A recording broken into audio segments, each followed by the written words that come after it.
मित्रांनो नमस्कार. कायदेशीर माहिती देणाऱ्या माझ्या युट्यूब चॅनलमध्ये तुमचं स्वागत आहे.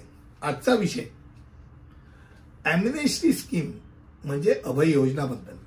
आता बऱ्याच वेळेला एमनेस्टी स्कीम किंवा अभय योजना जेव्हा आपण म्हणतो तेव्हा ते कशाकरता असते, तर ती एक प्रकारे तुमच्या शुल्कावरती आणि दंडावरती, म्हणजे जे तुम्हाला शुल्क आहे ते शुल्कावरती जो दंड असतो, पेनल्टी असते आणि इंटरेस्ट असतो,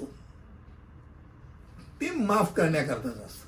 म्हणजे शुल्क तेच राहतं, पण इंटरेस्ट आणि पेनल्टी जर एकत्र केलं तर खूप मोठी रक्कम होत असेल. त्याच्यावरती माफी योजना एक प्रकारे तुम्ही विसरला असाल, कमी भरला असाल मुद्रांक, तर तो भरण्याकरताची एक संधी म्हणून या एमनेस्टी स्कीमकडे बघितलं जातं. आता अधिसूचनेनुसार काय दिलेलं आहे, तर या एमनेस्टी स्कीम मध्ये 1 जानेवारी 1980 ते 31 डिसेंबर 2000 म्हणजे 20 वर्षाचा साधारणतः कालावधी, या दरम्यान कुठच्याही प्रकारचे जे डॉक्युमेंट तुम्ही केले असतील तर त्या डॉक्युमेंटवरती जर तुमचा मुद्रांक तुम्ही कमी भरला असेल किंवा भरला नसेल तर तो भरण्याकरता तुम्हाला संधी दिलेली आहे.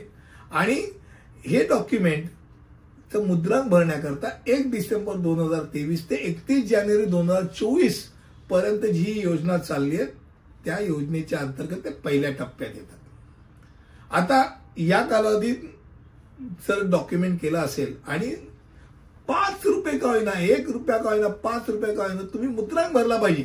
अगदी प्लेन डॉक्युमेंट घेऊन नाही चालणार. काहीतरी भरलाय आणि तो कमी भरलाय, भरलाच नाही मध्ये, पण 1 रुपया का 5 रुपये काहीतरी कशावरती तुम्ही तो स्टॅम्प पेपरवरती बनवलं असेल आणि दाखवलं, आणि जे खऱ्या अर्थाने तुम्ही पुढे त्याच्यावरती स्टॅम्प ड्युटी भरली नसेल, तर या कालावधीत हा मुद्रांक शुल्क तुमचा जो आहे, जो तुम्हाला भरायचा आहे, त्याच्यावरती दंड पूर्णपणे माफ केला जाणार आहे. 100% माफी आहे. पेनल्टी आणि इंटरेस्ट दोन्ही 100% माफी आहे.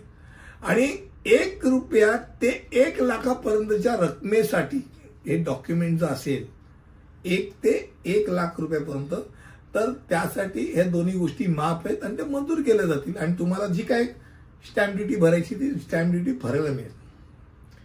आता महाराष्ट्र मुद्रांक शुल्क एमनेस्टी स्कीम 2023 मध्ये निर्दिष्ट साधनांवरील मुद्रांक शुल्क आणि दंड माफ करणे किंवा कमी करणे ही योजना आहे आणि ते 2 टप्प्यात ठेवलेली.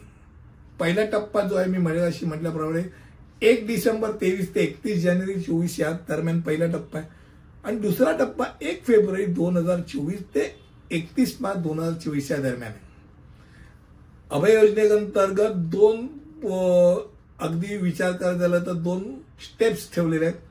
त्यात 1 लाखापर्यंत समजा काही मुद्रांक भरायचा असेल तर 100% सूट आणि 100% खास करून दंडामध्ये सूट आहे. आणि रुपये 1 लाखापेक्षा जास्त जर मुद्रांक असेल तर शुल्कामध्ये 50% सूट आणि दंडामध्ये सुद्धा सूट मिळणार आहे. त्यामुळे दुसऱ्या टप्प्यात हाच विचार करता तर मुद्रांक शुल्कात 1 लाखच्या वर असेल तर जो 1 लाखापर्यंत 100% सूट होते, 80% सूट आणि दंडाची सूट दिली. म्हणजे वर खाली करून या गोष्टी दिलेल्या 2 टप्प्यामध्ये. पहिल्या टप्प्यात गेलं तर सर्वाधिक फायदा आहे. लाखाच्या पर्यंत असेल तर पूर्ण 100% सूट आहे, फक्त मुद्रांक शुल्क आहे. आणि लाखाच्या वर असेल तर 50% मुद्रांक सूट आहे. एवढं डोक्यात राहू दे. आणि जर आपल्याला स्टॅम्प ड्युटी भरली नसेल, चुकून राहिली असेल, भले 1 रुपया काय होईना पण तुम्ही स्टॅम्प लावलेला असेल, तर तुम्हाला स्टॅम्प ड्युटी भरायला या निमित्ताने संधी सरकारने उपलब्ध केली 1980 ते 2000 दरम्यानच्या डॉक्युमेंटवर. पुढच्या व्हिडिओमध्ये असंच काहीतरी घेऊन येईल. तिथपर्यंत इथेच थांबतो. धन्यवाद.